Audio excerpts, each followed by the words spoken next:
Hé hé! Salut les gars! Aujourd'hui j'ai sorti le chapeau de cow-boy. On va souder. Parce que là on va... Je sais pas ce qu'on va faire mais on va le faire. Non, on se retrouve aujourd'hui dimanche.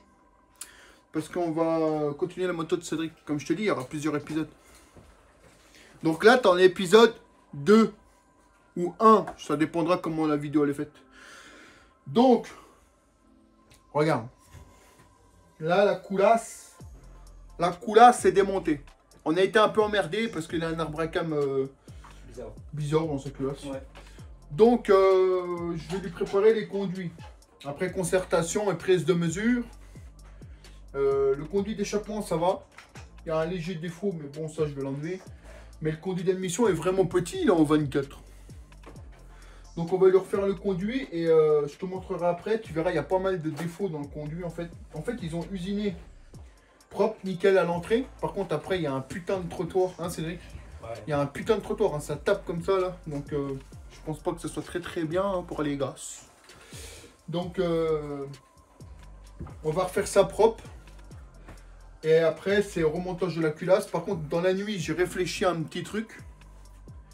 Je vais regarder ça sur son moteur. Parce qu'en fait, on lui a monté le cylindre piston, comme tu sais, au plus gros, en 74, qu'il a passé à 280 cc à peu près, 290 cc à peu près. Haute compression. Le seul truc qu'il y a, c'est que le joint d'en bas qu'ils ont donné est bien plus fin. Le joint de culasse qu'ils ont donné est bien épais. Alors, tu vas me dire, ils savent ce qu'ils font. Ils donnent des joints, ils savent ce qu'ils font. Je suis totalement d'accord avec toi. Par contre, moi, j'ai réfléchi dans la nuit et j'en suis sûr qu'il y a moyen de gratter quelque chose encore. Donc, je vais étudier ça. En gros, je vais essayer de voir s'il n'y a pas moyen de la recomprimer encore. Il va falloir que je modifie le joint. Parce que j'aurai ce qu'il faut. J'aurais repris la culasse. Mais j'ai pas les machines-outils dans le garage pour faire ça. Donc, on va faire autrement. Il y a toujours moyen d'adapter. On va essayer de voir si c'est possible déjà. Et ça sera déjà pas mal. Premièrement, on a sorti la Dremel. Hier, je voulais vous faire un live. J'avais pas la motivation. C'est comme ça. Donc, là, on fait un peu de place dans le garage parce qu'il y en a partout. Ensuite, j'attaque la culasse. Une fois qu'elle est finie, ça sera sablage, comme d'habitude. Hein. Et ensuite, bah, on continue, hein, remontage de la culasse. Parce que là, on est loin d'être fini. Parce qu'une fois que le moteur sera fini, il faudra remonter dans la moto. Puis après, il y a encore le carbu adapté. Et après, il y a encore là. Enfin, il ne faut pas rouler tout de suite. Hein. Si tu attends ce qu'elle démarre à la fin de la vidéo, tu peux laisser tomber. Mais bon, c'est intéressant à voir parce que c'est une grosse préparation inédite. Parce que sur le moteur de la Caillou, on n'en a pas fait. Et c'est surtout que c'est des pièces que je n'ai jamais montées encore, tu vois. Donc voilà. Donc les soupapes sont démontées. On a reçu tout ce qu'il fallait pour roder les soupapes, pour remettre tout bien nickel. Donc bah, on va attaquer. Hein. Genre, on range tout ça, hop, on sort tout ce qu'il faut et je te montre ça en détail après. Bon allez, je te dis tout à l'heure. Sois pas jaloux de mon chapeau. Si tu veux le même, tu vas faire pertuis, puis tu en auras aussi. Bon, alors voilà les potes. Donc là, je suis en pleine usinage de Dremel, de conduit de culasse. Donc c'est pas fini. On a commencé ce matin à 10h30. Là, il est midi 40, je crois. Et je viens seulement de finir de dégrossir tout le conduit d'admission. Parce qu'en fait, je te disais, j'ai la main endormie. Ça, c'est le carbu FCR qui est là. Ça va bien? Parce que Cédric, il a pas fait les choses à moitié, il a pris un 35. Bon, diamètre 35, tu vois bien.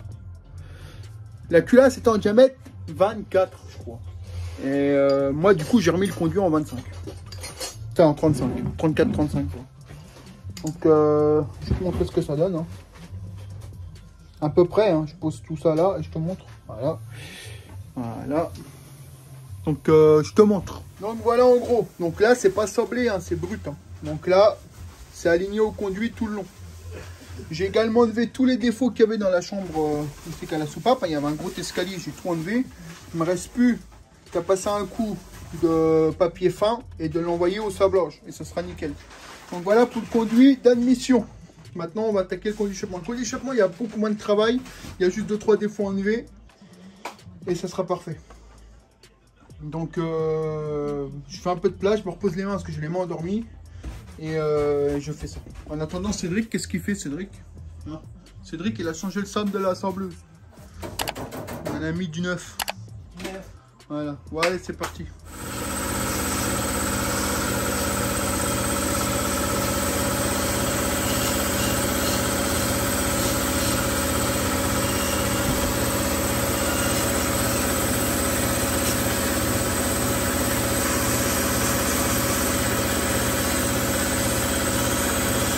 Donc normalement les amis, j'ai sablé la culasse, je sais pas si tu as vu, Cédric il a fait 2-3, enfin il a fait une petite vidéo vite fait histoire de te montrer qu'on l'assemble bien.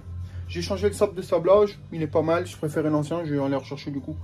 Là, ce qui se passe c'est que je suis en train, là Cédric il est en train de souffler la culasse, souffler, dégraisser, il est en train d'enlever tout. Après il souffle, il nettoie en frein. Nous, pour être sûr qu'il n'y a pas de problème, on utilise Back Ultrason. Donc là j'ai mis le produit dedans, c'est des produits spécifiques, hein. Je n'ai pas mis de la merde dedans, c'est des produits spécifiques pour les alus, etc. Là le Back Ultrason, j'ai mis la quantité de produit, il est en train de chauffer, 50 degrés, une fois qu'il a 50, je plonge la pièce dedans et je mets en route. Je vais faire 15 minutes de chaque côté, ça fera une demi-heure.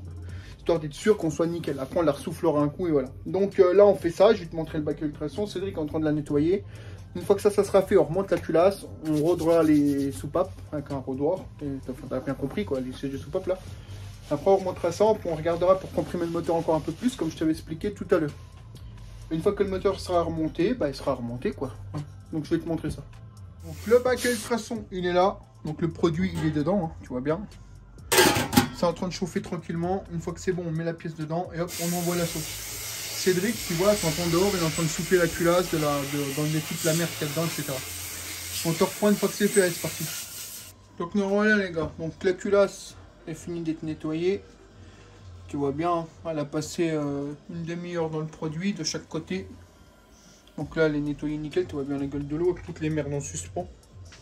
La culasse, elle est là, toute propre, toute nickel, prête à être remontée. Désolé. Toute propre, impeccable, prête à être remontée. Donc là, bah, on range tout, puis on va pouvoir enfin remonter la culasse sur le moteur qui est là. Bon allez, c'est parti. Ouais, c'est bon, là. Bon les gars, voilà. Donc là, la culasse, elle est nettoyée. On a roglé, on a rodé les sièges de soupape. Donc on a fait déjà celle-ci. Donc tu vois, je sais pas si tu vois de toute façon. Il voit quelque chose là? Ouais. On voit que c'est tout propre. Tu vois bien tout le tour. Donc on a rodé donc avec tout ce qu'il faut, bien évidemment. Et la pote à roder. Tu vois bien la différence. Soupape faite. Cédric qui va me les positionner parce que moi je vois rien. Celle-là elle n'est pas faite. Celle-là elle n'est pas faite. Vous voyez, elle est toute brune. Celle-ci elle est faite. Alors t'es pas obligé de le faire, mais ça t'apporte une étanchéité meilleure. Donc pas de perte de compression. Donc on a fait celle-ci, là on va faire celle-ci avec toi. On va te montrer vite fait. Donc déjà t'essuies ta soupape, c'est un bon début. Le plus gros de la merde. Comme c'est neuf, c'est du 150. Ouais. Ça marche un peu comme le papier à poncer en grain. Ça c'est du grain moyen. Mais c'est du 150 celui-là. Si vos soupapes sont vraiment abîmées, vous pouvez commencer avec du 80, 120 et après finition 150. Comme là c'est neuf, c'est pas abîmé, donc il n'y en a pas besoin de prendre un truc qui arrache trop. Après t'en mets pas une tonne. Hein.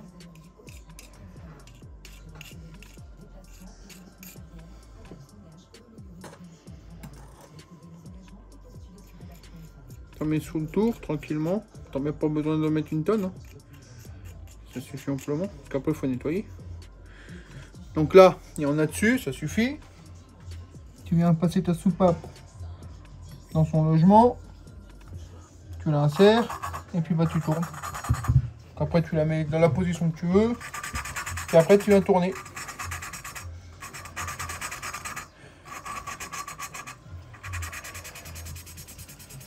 Puis tu tournes plusieurs fois. Pas pendant une heure, hein, juste histoire de bien nettoyer. Là c'est des soupapes qu'on a déjà tourné. On sait qu'il n'y avait pas de problème. Mais comme on a fait toute la prépa culasse. Et puis c'est l'occasion de le montrer en vidéo. Vu qu'il y en a qui nous le disent.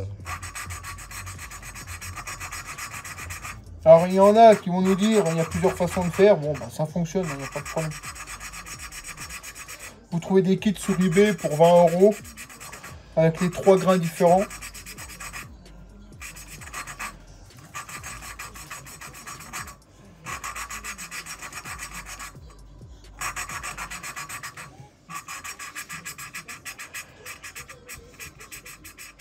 Faites des mouvements.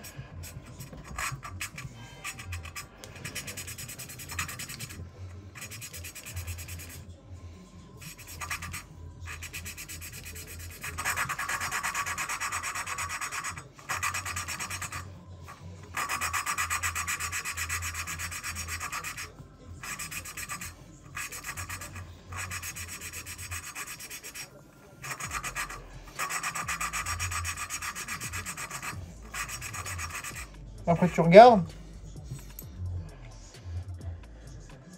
On doit être pas mal. Donc après tu vérifies à chaque fois. Hein. Moi je vérifie.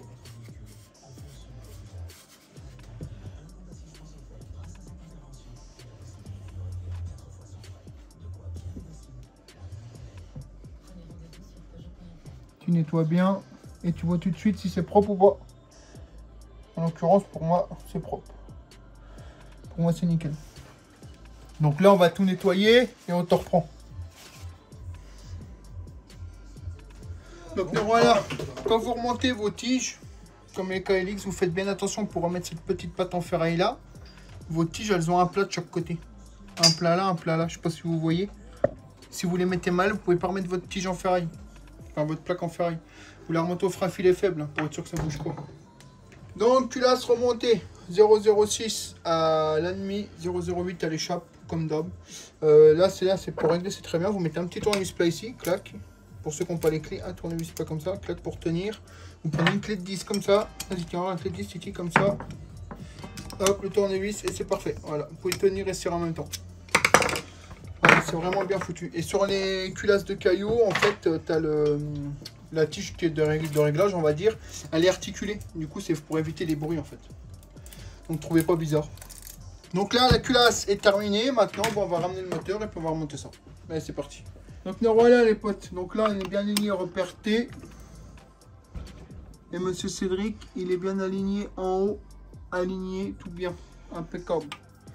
Donc là, je vous soupape, c'est fait, distri c'est monté, aligné, repère T, aligné ici, à la culasse, hein, nickel, impeccable. Donc là, on remonte, tendeur de distri. Donc tendeur de distri, c'est comme les autres, hein, je vais te montrer, tu le dévisses, tu le détends. C'est un tendeur automatique, quoi. On a tout serré au couple. Alors, me faites pas chier que vous voyez où il y a que la dynamométrique, avec les dynamométriques. Parce que je vous connais, il y a score. Allez là avec les dynamométriques.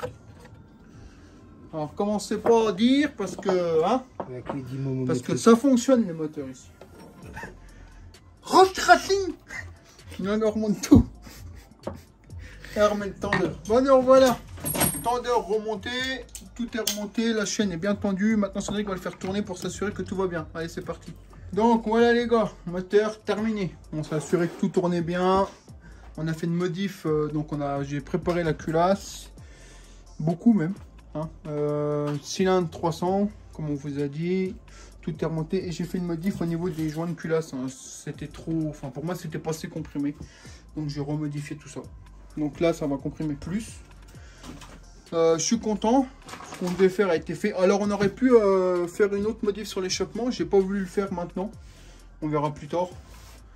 On va dire ce que ça donne comme ça et on verra plus tard. Donc là le moteur est terminé, tout est bon. Maintenant il faut le remettre dans la moto. Et puis bah voilà. Puis il fait du bruit lui. Il y en a qui travaillent monsieur. Donc moteur terminé. Donc nous on va se quitter là pour la première partie de la vidéo. Donc vidéo 1 terminée. Moteur fini. Prochaine étape. On se retrouve quand le moteur est dans la moto. Je pense que tu n'as pas besoin que je te fasse un cours pour remonter un moteur dans une moto. C'est 3 axes comme la VRZ. Hein. Et on se retrouvera pour la partie 2. Donc mise en place du carburateur et tout le bordel. Bon allez, je te dis merci d'avoir regardé la petite vidéo. Et je te dis à la prochaine pour la partie 2. Allez, je te dis au revoir. Voilà. Allez, je te dis au revoir. Ouais. Et moi je vais faire du bourrin. C'est parti. On va faire des petits poneys.